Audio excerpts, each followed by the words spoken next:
Hello, my kids. Today I'm going to talk about a classic I found from my World Canon Reading project, and also what I do with a book, and now how I get to finish it off, the big finale. So, let me say, Pindar's Odes are amazing. Bloom, when he talked about the Greeks, Pindar was the main Greek I didn't know anything about. So it turns out that he was about 5th century BCE. And what he would get paid to do is, when someone won the Olympic Games or the, Nemean Games or one of the other Pan-Hellenic games, they could pay Pindar to write an ode about them, and that way they would live on in memory. And the reason they loved Pindar was not only did he have these amazing turns of phrases that we still have moderns who feel like they can't replicate it. They're so good and so intriguing.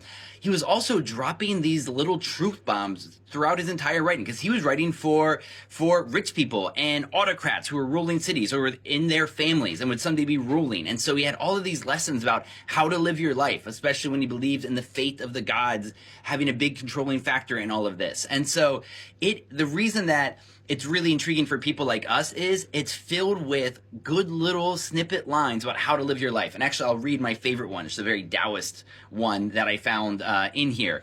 But the other reason it's interesting is this is some of the only history we have about athletics during this time, and some of the mythologies that he goes to. You get a lot more background than you do elsewhere. And it's very, very short. If you get this Oxford World Classics, give a lot of great background in it. And if you read one ode per day, you can be done with all of Pindar's odes in 6 weeks. It's really so worth doing. It was so enjoyable to be reading this. And also, he's funny. There's at least one cryptic thing in every ode that the translators of modern times are like, we don't understand what he's trying to say here. Maybe it's referencing something that we don't know about anymore. Maybe he's just saying something in a really weird way to be interesting, but we don't know what he means. And so it's really fun to kind of wrestle with the meaning. But also, there's a lot of very straightforward meanings in this as well. And so what I get to do after I finish this is I take my notes from the back and I put them into Lex's brain, XB.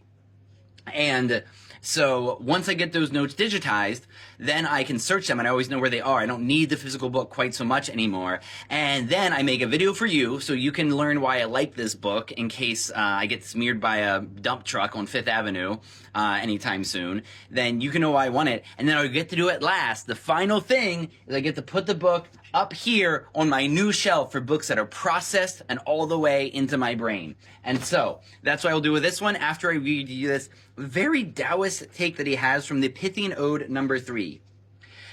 If a man holds the path of truth in his mind, he must be content with whatever the blessed God send him.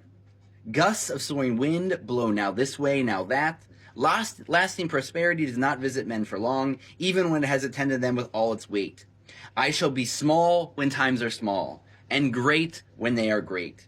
Whatever fortune comes my way, I shall respect it with my mind, and nurture it according to my powers. Pindar's Odes. Do do do do do do do do do do. Shazam!